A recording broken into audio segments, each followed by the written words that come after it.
For the occultist, the great curse of his endeavors lies in a pronounced capacity to think too much, to over-intellectualize, to analyze, to seek too readily, to express practical truths via academic articles and such like.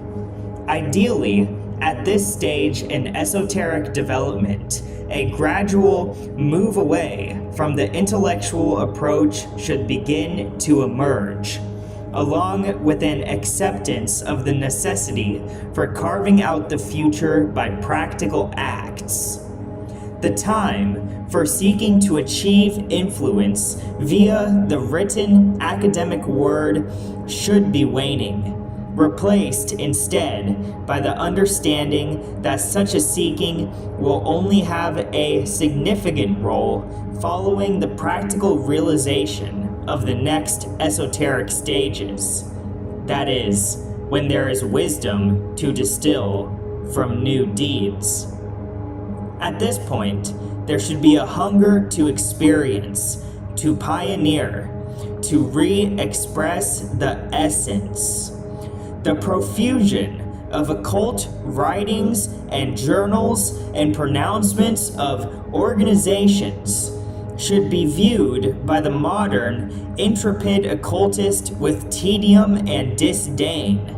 There should be present within the modern occultist that insatiable desire to speak and create from direct experience, to redefine by extraordinary experiencing those things which have become accepted truths and dusty arcane lore, to live a hero's life, rather than enter the boring debates over strategy, tactics, and history. The above quintessentially satanic attitude is still a rarity. In keeping with contemporary trends, the modern occultist behaves more like the quantum scientist, allowing the intellect to dominate in the first instance, seeking answers through analysis before a thing has been uniquely tasted and experienced. The worrying trend is revealed in the occasional prefacing of articles with, "We have observed," or "We have seen in others," and then going from there to draw judgments without the need to experience what those others have experienced. This is particularly and disturbingly true of the various approaches to aeonics. The worrying aspect is that this, the most profound of magical techniques, is becoming a forum for academic debate, analysis, and the pronouncement of personal opinions under the guise of insight. Aeonic magic, the flow of civilizations, is an utterly organic process.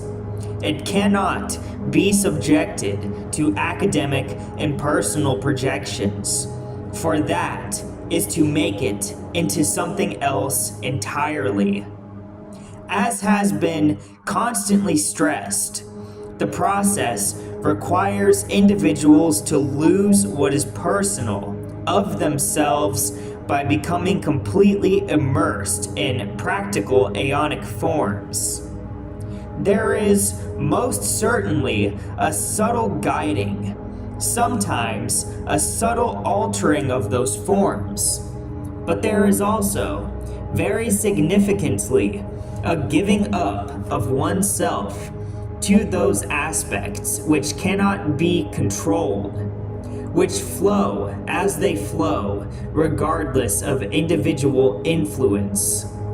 The nearest analogy to this process lies in the flight of a seagull as it rides the wind, adapting to a sudden storm.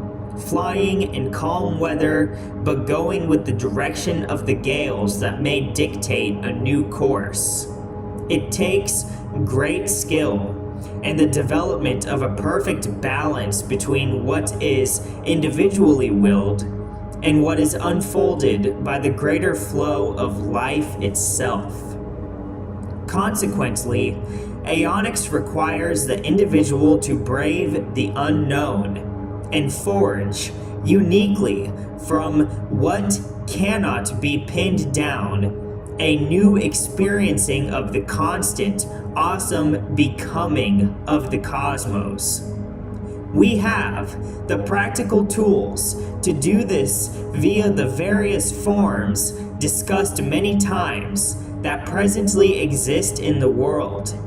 And each new person who really lives these forms, who becomes fully immersed so that they effectively are those forms, brings to flower something which utterly defies the academic debates and analysis.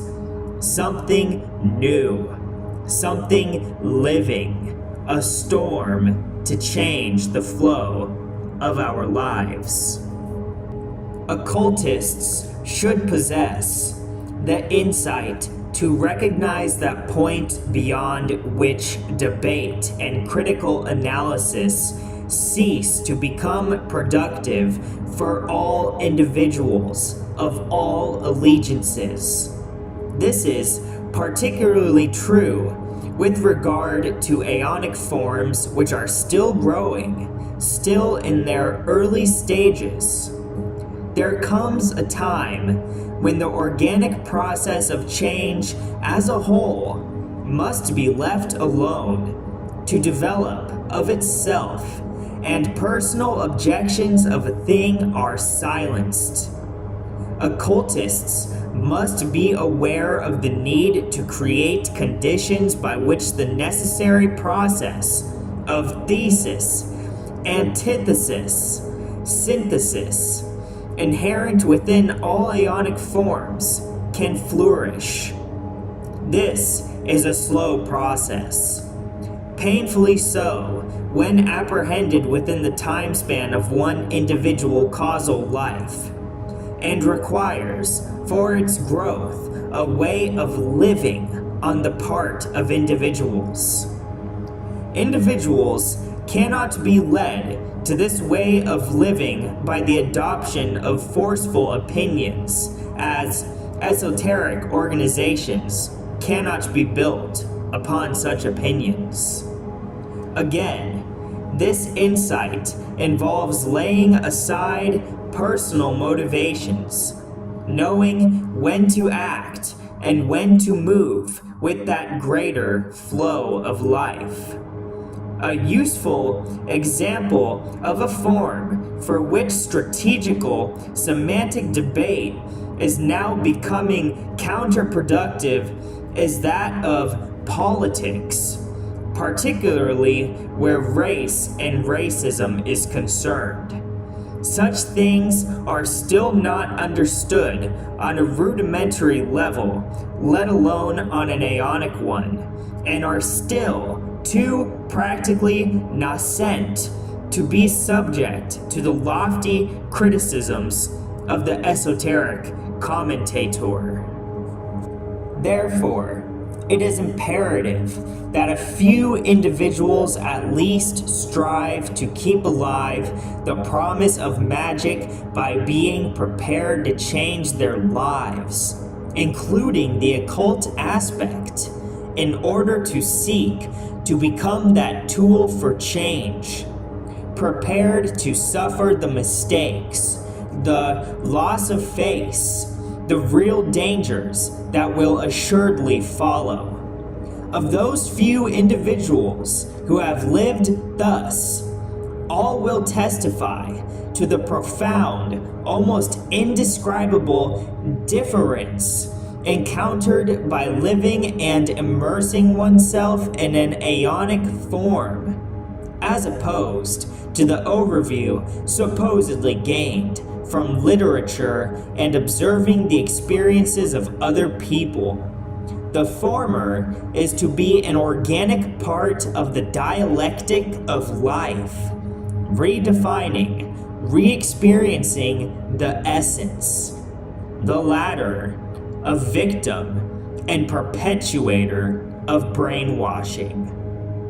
The outer forms of aeonics can always be criticized, but the critical observations are not the point, are not the magic. The point lies solely in the aforementioned dialectic of life. If the only way of achieving this integration means that an individual must become for a time a real revolutionary fighter and risk spending some of that time in prison, then that is the only way. That is the harsh choice faced by those who have undertaken the great work. However, for the majority faced with making this stark choice, personal feelings still continue to dictate, obscuring and ultimately killing the will of the cosmos that is presenced within each individual. This will is not dictated by personal choice, but is like the wind itself, a sudden reality upon which we must ride if the end goal is to be reached. This is one reason why traditional Satanists eschew all those established beliefs and methods which bring comfort, all those old gods who bring familiarity and enervating quote-unquote identity. Individuals may sincerely believe that such things and their histories and ways are important, but they really are not. So what is the reality?